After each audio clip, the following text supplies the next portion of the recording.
Prince Mamun সামাজিক যোগাযোগ মাধ্যমের ভাইরাল একটি নাম। প্রিন্স মামুনের উত্থান মূলত সোশ্যাল মিডিয়া, টিকটক ও লাইকের সুবাদে। বাংলাদেশে এসব অ্যাপ জনপ্রিয়তার পেছনে কিছুটা হলেও মামুনের ভূমিকা রয়েছে। নিজের করা মিউজিক ভিডিও সেখানে পোস্ট দিতেন তিনি, সেখান থেকেই তার পরিচিতি এবং জনপ্রিয়তা।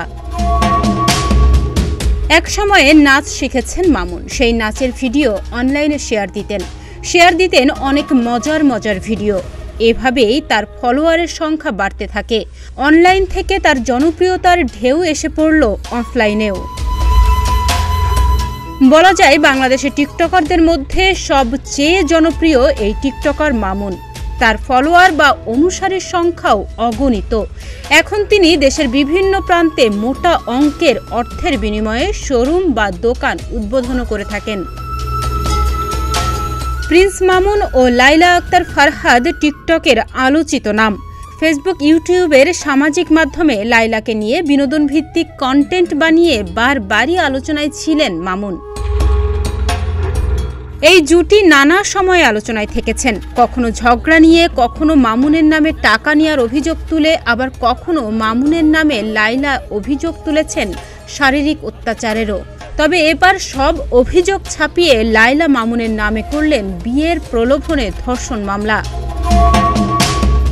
মামলার এজাহারে লাইলা লিখেছেন, মামলার বিবাদী আব্দুল্লাহ আল মামুন ওরফে প্রিন্স মামুনের সঙ্গে আমার গত 3 বছর আগে সামাজিক যোগাযোগ মাধ্যম ফেসবুকের মাধ্যমে পরিচয় হয়।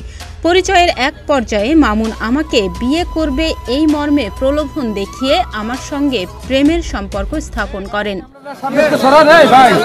সে আমাকে জানায় তার ঢাকায় থাকার মতো নিজস্ব কোনো বাসা নেই। যেহেতু প্রেমের সম্পর্ক সৃষ্টি হয় এবং মামুন আমাকে বিয়ে করবে বলে জানায়, তাই তার কথা সরল মনে বিশ্বাস করে তাকে আমার বাসায় থাকার অনুমতি দিই। জানা গেছে 2022 সালের 7 জানুয়ারি মামুন তার মাকে সঙ্গে নিয়ে লাইলার বাসায় থাকতে শুরু করে। মামলার এজাহারে লাইলা আরও বলেন, ওই দিন থেকেই সে আমার বাসায় আমার সঙ্গে একই রুমে থাকতে শুরু করে। বিয়ের প্রলোভন দেখিয়ে একাধিকবার শারীরিক সম্পর্ক করে। মামুন আমার বাসায় থাকাকালে তার বাবা মা মাঝে মধ্যেই সেখানে এসে অবস্থান করত। আমি মামুনকে একাধিকবার বিয়ের বিষয় বললে সে বিভিন্ন অজুহাতে সময় ক্ষেপণ করতে থাকে। সর্বশেষ চলতি বছরের 14 মার্চ মামুন আমাকে আবার ধর্ষণ করে। পরবর্তী সময়ে আমি তাকে বিয়ের বিষয়ে বললে সে ক্ষিপ্ত হয়ে ওঠে। সে আমাকে বিভিন্ন অশ্লীল ভাষায় গালিগালাজ করে।